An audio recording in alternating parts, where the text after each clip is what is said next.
And so our next speaker is Helen Roth, private landowner success story. And Helen is multi-talented. I know she's on our steering committee, but also past president of the Florida Native Plant Society, right? Magnolia chapter, and probably more that I'm not even thinking of it. No problem. I try to stay busy and get back to organizations that help me along the way. Thank you. There you go. Mr. Godwin can help you with the slogans if there's any questions. Okay, so have you just been using arrows or?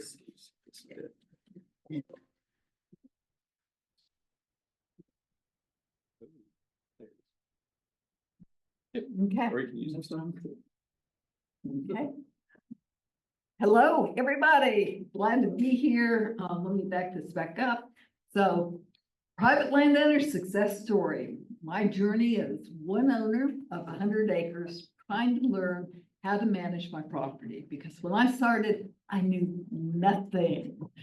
And through the process of the journey, I've made lots of friends and had help from lots of organizations that are well represented here today. And it led to a collaboration of four friends, three landowners, managing 700 acres that are adjacent. And so thankful for that collaboration. So the 700 acres is located in West Gadsden County, just 5 miles east of Torrey State Park. It's on the headwaters of Crooked Creek, which flows into Flat Creek and then the Apalachicola River. My fellow landowners are Annie Schmidt, who's here today, and Susan Carr. And Susan, of course, lives in Gainesville, so she wouldn't have bought all this land if it weren't for the fact that Jean was willing to help her manage it. And I think Jean's probably watching on Zoom. So you can see by the LiDAR aerial, the Ped ravines. And in the upper right, you can see the challenge that the ravines create for managing property. It creates 4 separate management areas on my property. So you'll hear me referring to the northeast, southeast, southwest sections. The properties were bought over time, starting in 2008 with my property, and Susan and Annie recently bought their last parcels in 2020. So it's spread out, and the different properties are different starting conditions. Most of the larger parcels that they bought most recently are former St. Joe sand pine plantations that the sand pines were restored, and they're restoring from scratch, just like TNC's been doing on Torrey Estate property. But my property, and up there at the top, the 100 acres, and Susan's 13 acres, still have the old growth logleaf pine. Well, how in the world did that happen? So I just give you a little bit of background as to how that did happen. Nicole Zamperi came out and did a corn of about 10 trees on the property that looked old, you know, cat-face trees, flat tops, large diameters.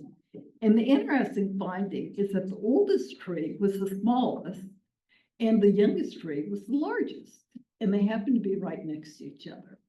And so it's really cool to know that I have a 200-year-old tree still living on the property. She also did a disturbance analysis that showed the growth release years over that time. And those years blew my mind because they aligned so well with what I already knew about the property ownership history and the aerial photographs. So the earliest photograph, it was from 1938. And that was taken after the initial logging that happened in 1925. Now, what was most significant for saving my older trees was in 1926, the owners developed or deeded it to a Lincoln Gardens development company. They wanted to do a subdivision of small acre lots. Well, Gadsden County said, no, yeah, we're not changing our zoning laws for this. So they did not record the subdivision. But the owner went ahead and managed to deed about 20 lots to probably workers. And then when the workers could not pay the taxes on it, the properties then came back to the county, but the county couldn't pass on the properties with the usual tax certificate method because there were no defined boundaries for these small lots. So that created a title issue. So what they ended up doing once they got most of the properties back is they did it in an auction that was won by the next door neighbor. Had the lot next door, had his shepherd had his little farmhouse homestead there. And he received the parcel with the contingency that it was less these Lincoln Gardens lots, but these are undefined lots. That title issue proceeded forward in the next sales. So the owner, C.K. Wall, who owned it around 1960, when he went to sell his property to St. Joe Paper Company, St. Joe must not have wanted my 100 acres because of that title issue, so they didn't buy it. So Wall ended up donating it to the First Baptist Church of Greensboro. So yay, the trees were saved. Bad news is it was the beginning of a long period of fire exclusion, and they put it in a pond. So the upper left picture, you can see the results of 30 years of fire exclusion. And this is when my brother stepped in and helped the church clear the title issue, and then he bought the property from them. And in 2003, that last growth release year, was when he did a hardwood harvest in the southeast section, where he kept all the longleaf pines, but he removed the hardwoods. And that jump-started the restoration process. My brother died a couple of years after that, and the property passed to my father, and then I bought it from him in 2008. And then I threw in the more recent aerial pictures, just so you can see how we are getting the canopy opened back up. And so now I'm going to talk about how did I do that? So in 2008, when I had this property, all I knew is that my brother did have a forest stewardship program. Thank you, Ace, for letting me know that. I also knew that he talked a lot about prescribed fire, so I knew that was going to be an important part. But the most important thing to do was to meet with the forester and the biologist who had worked with my brother. And it was perfect timing because the forester was about to retire and the biologist was about to move to South Carolina.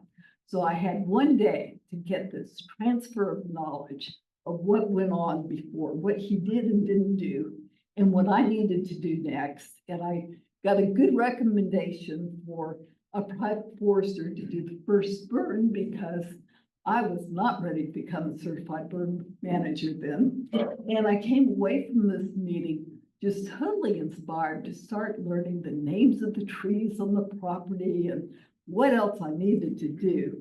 And I started buying lots of books and taking lots of classes. And I was in a class, Master Naturalist class, and the field trip leader recognized my name because the biologist had told him about me because we had property close by. So that's when I got to meet Billy. And Billy told me, you need to come to the Native Plant Society. So I did that. And that is what really opened the doors for so much networking and so many generous people who shared their time and knowledge, physical labor to help me learn what I needed to know. And that is where I met Annie and Susan and Jean, and it just proceeded on. And Guy, who's here today, everybody in this picture just has helped me in so many different ways. And they helped me identify the plants on the property. So when I first identified the pyramid magnolia, that was my light bulb moment.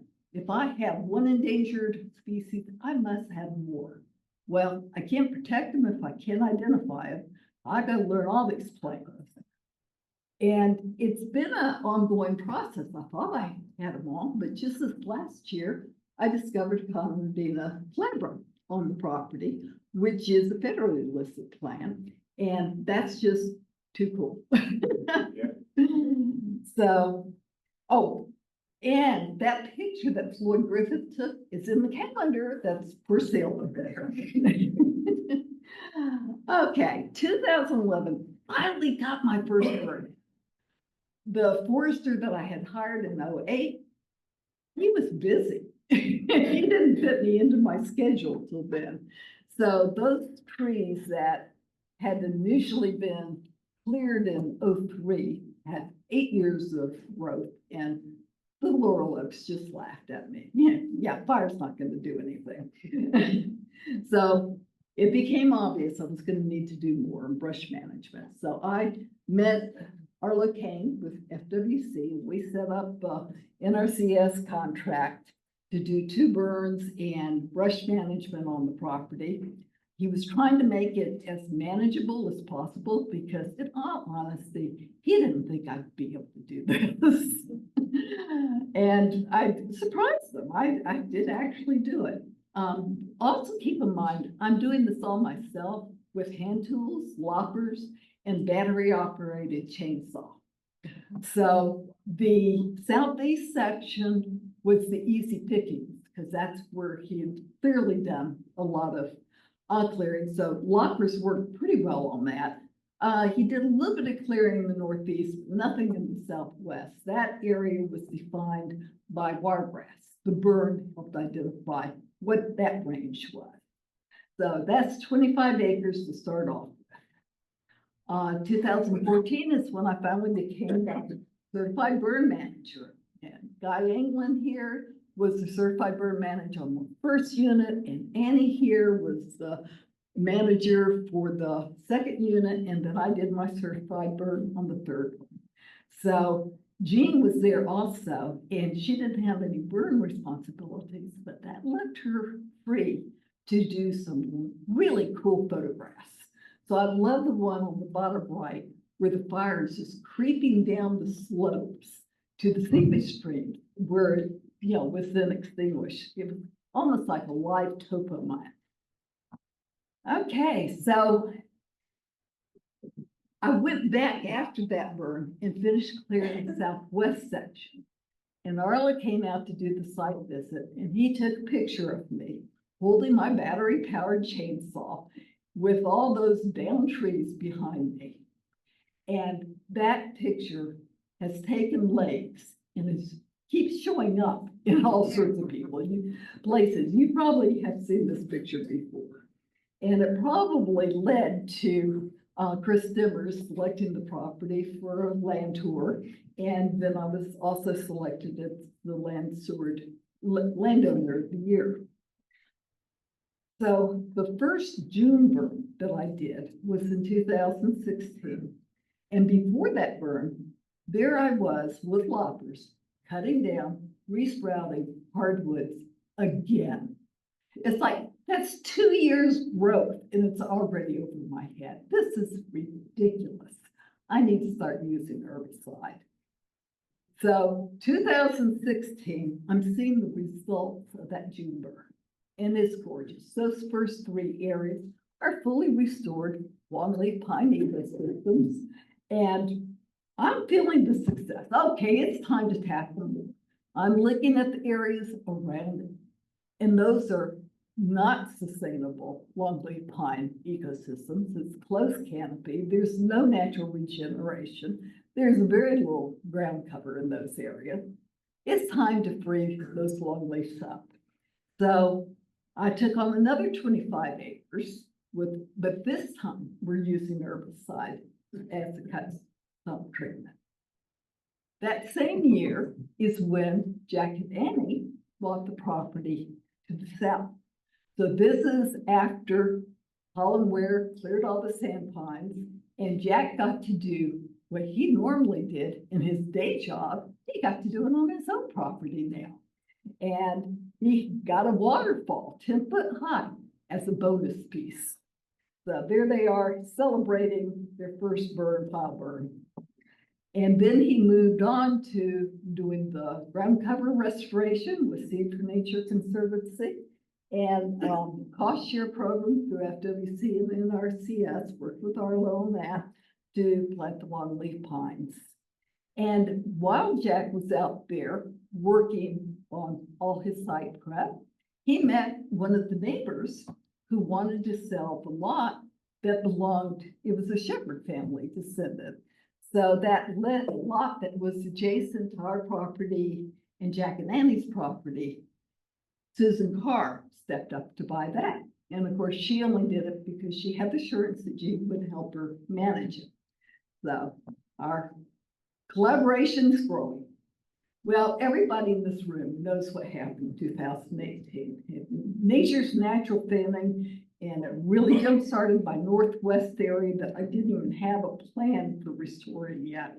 Lots of laurel oaks I cleaned up. Annie did the first conservation easement with tall timbers in 2019, and then I did mine in 2020. And we're both so relieved to have the assurance that these properties will be protected in perpetuity. Because I certainly didn't want to do all that work to have somebody come in behind me and do a clear cut and divide it into subdivision. I mean, that was nightmare material. So it has been wonderful working with tall timbers. And if you have a special piece of property, I recommend it. So Annie got a call from Helen Roth Company saying that they had the property to the other side of the ravines that she had requested a first right of refusal on. They were ready to cut the sand pines and sell that, but they wanted to sell her more. They wanted to go all the way to the west of the gas line. So Susan picked up that parcel.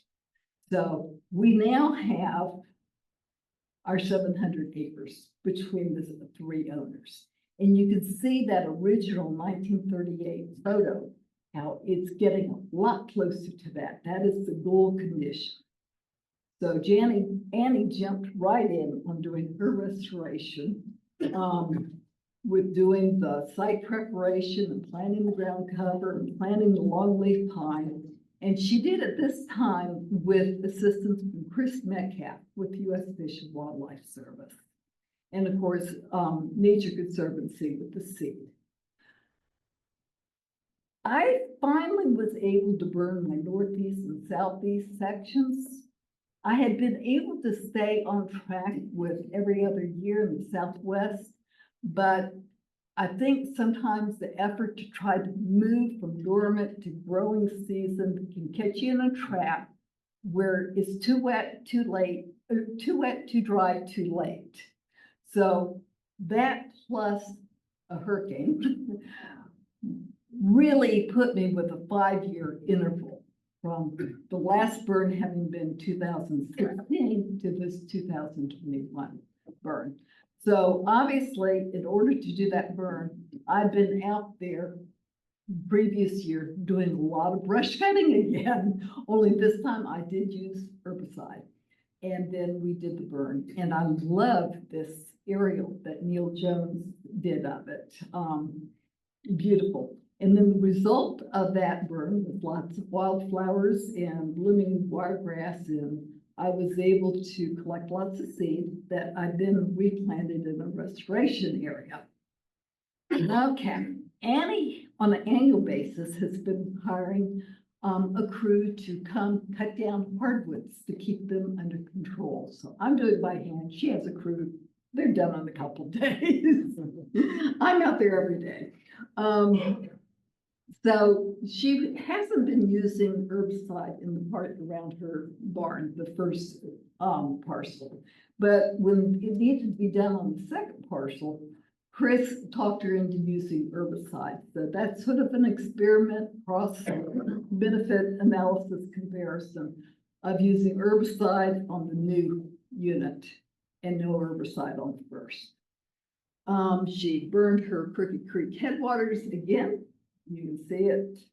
really ended up with good results in the bottom right picture. Thank you, Chaz, for your help heading that up.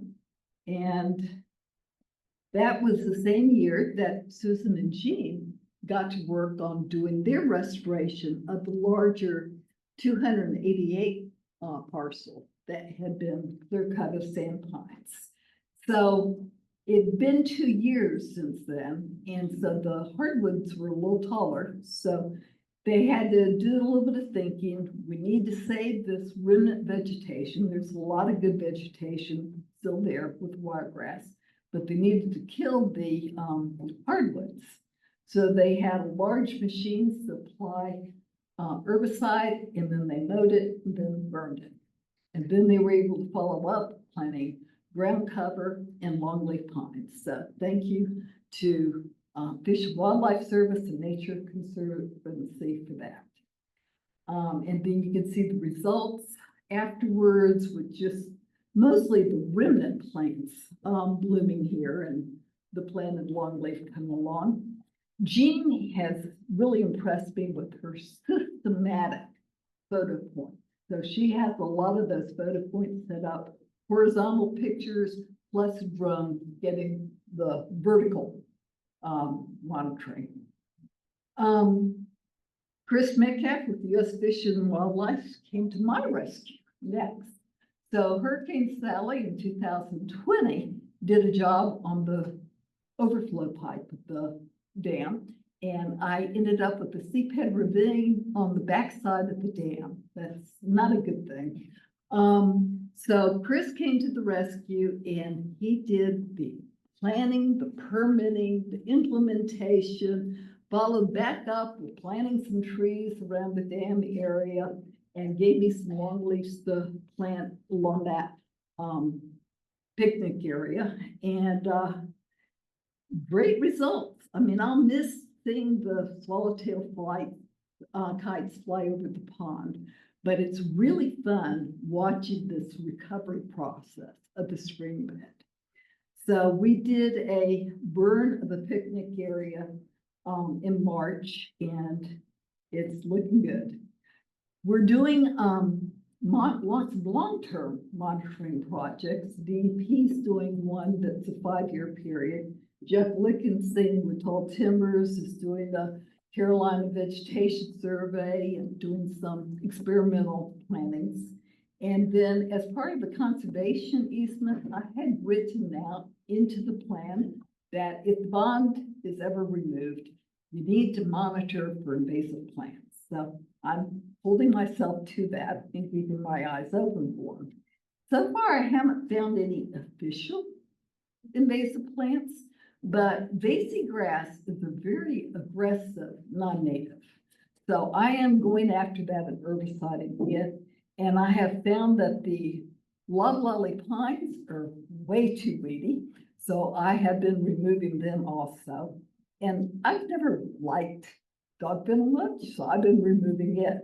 But the dog fennel and the loblolly pines that you see in that picture are actually in the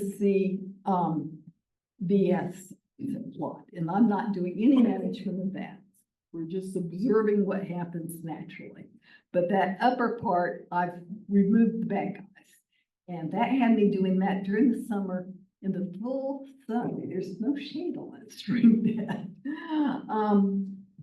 But it's coming along. My plan is to try to keep that burn, to keep it as a meadow in the bog.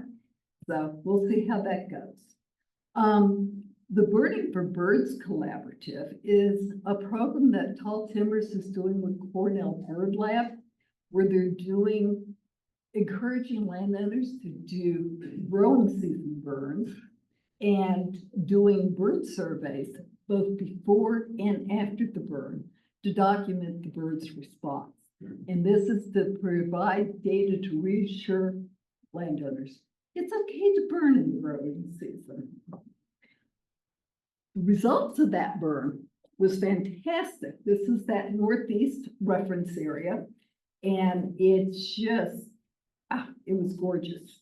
So all of that is not planted. It's all just natural regeneration as a result of opening the canopy and burning. But the bottom right picture was an area that didn't have any ground cover. And I planted seeds from 2021 in that area, and that's come up and it's blooming. So that's encouraging to keep doing that process of collecting seeds. So after my, after that 2023 burn, I had even more wiregrass seed that I and other seeds mixed in that I could collect. And I put those into the southwest section. And I've been girdling the trees that were larger than what I was required to cut with initial plans and pulling up dog fill because it takes up too much space. I need that ground cover. And so the little blue flags that you see, I was being very careful that I mowed, that I didn't mow the naturally regenerated longleaf pine that were coming down as a result of a good pasture. So, and then the seeds are manually rake, spread the seed, step on it, and keep going. So I don't have a grasslander. Okay, Susan's 12-acre lot. We wanted to, it's just amazing how fast this goes. I mean, I think all the work is 5 separate days compared to what I do on a daily basis. But Jean and I went through and flagged the trees that we wanted to keep. We wanted to keep the pyrogenic trees, the hickories, etc. And then a crew came in with hack and squirt herbicide treatment. And then a mower came in and mowed down the smaller vegetation. And we left the, mature dead trees for the, woodpeckers. And then you can see the ground cover responding simply to the additional light. This is before it's even been burned. And you can see the aerials on the left showing the results of that. Burning for Birds Collaborative expanded this past year, or the current year, to include Annie and Susan's property also. So we did 3 burns this year. Jean and I did the April 13th burn as a combination of Susan's lot and my southeast section.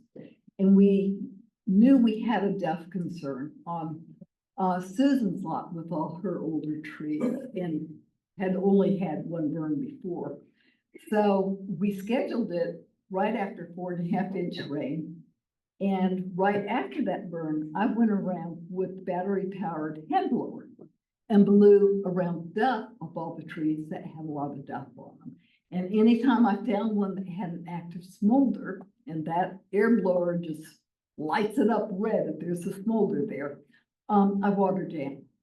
And so, that's all you can do to try to make sure you don't kill the trees in the process of saving them. And then I love this larger burn crew picture after Annie's 3rd burn, and with the touch of her parasols. That was a great day, that burn. A lot of fun. Okay, Susan's 29 acres of planted pine.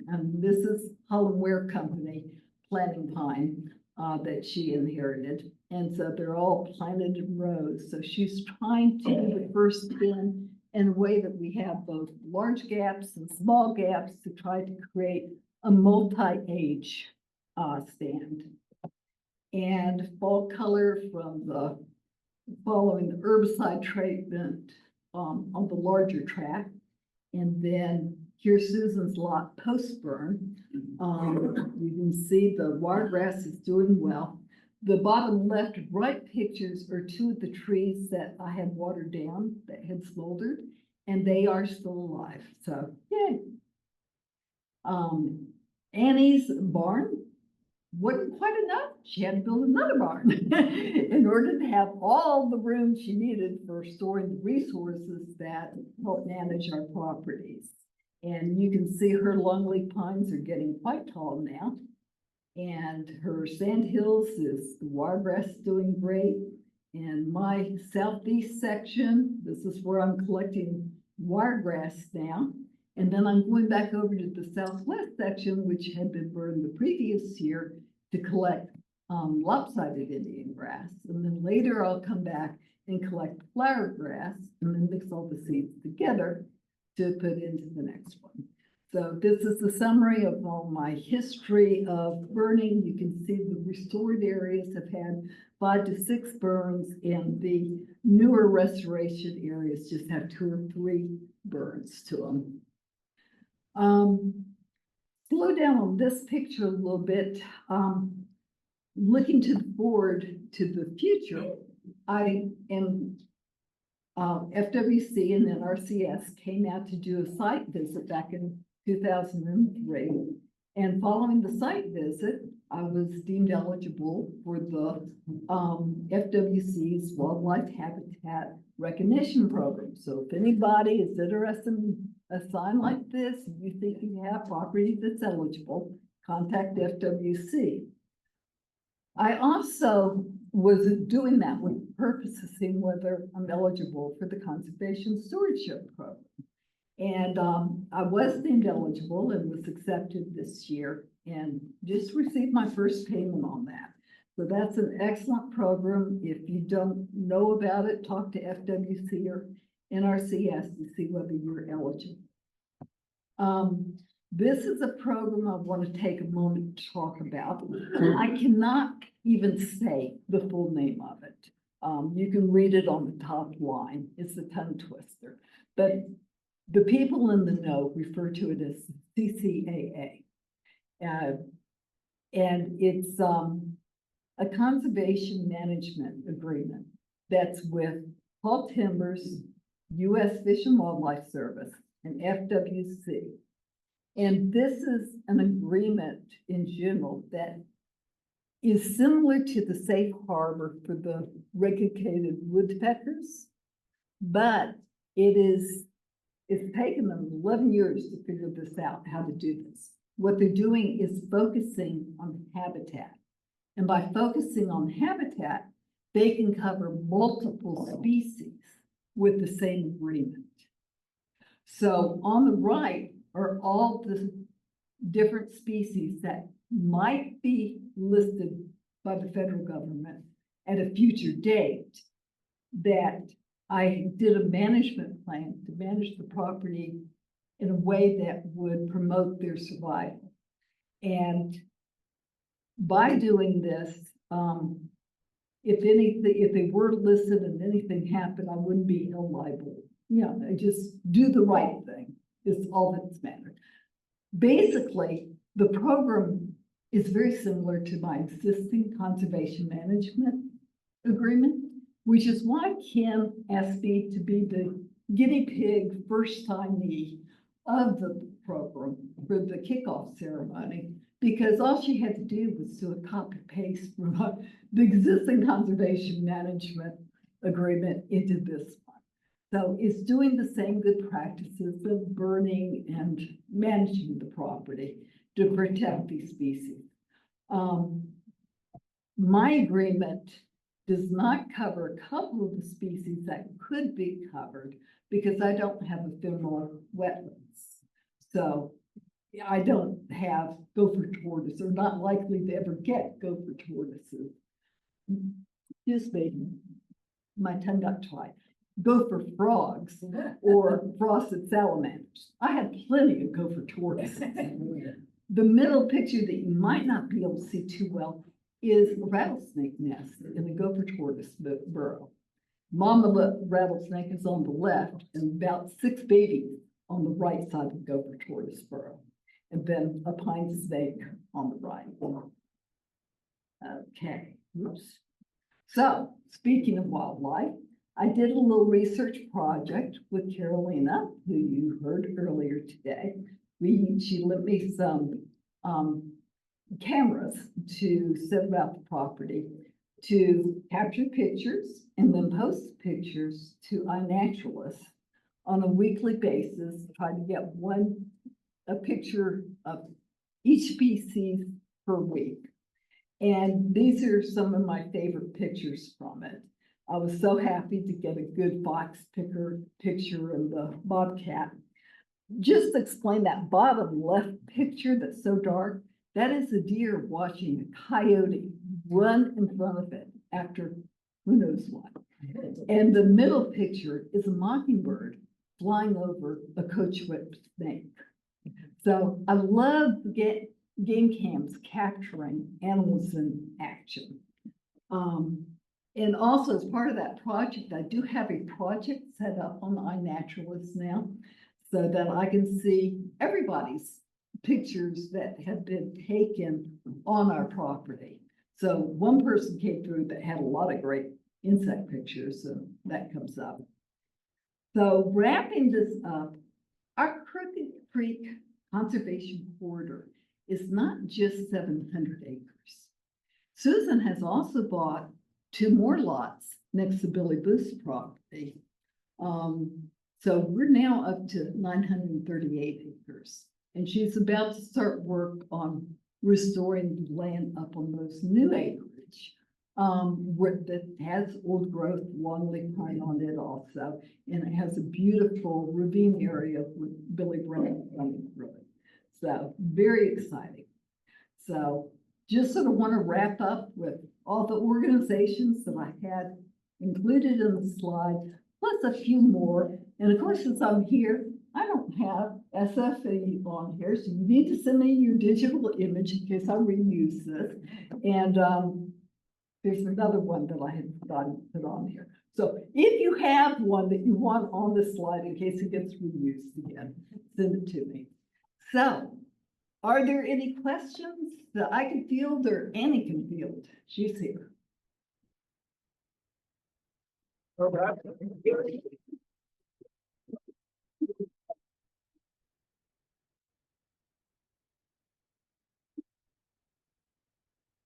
Good. Thank you to everybody who helped me, however you did. And this organization, that's the other one. I need this organization, the usual, to get it off. I'll get that too. I wrote that down. Wow, that's heartwarming. You know, I just want to say as like a longtime agency employee, and I know there's others here. Sometimes we get a little jaded. We do some amazing work, I think, but it gets to be a bit much. And this just warmed my heart to see the joy in all those photos that both you had and other people got from being at your property. That's amazing. So thank you for that.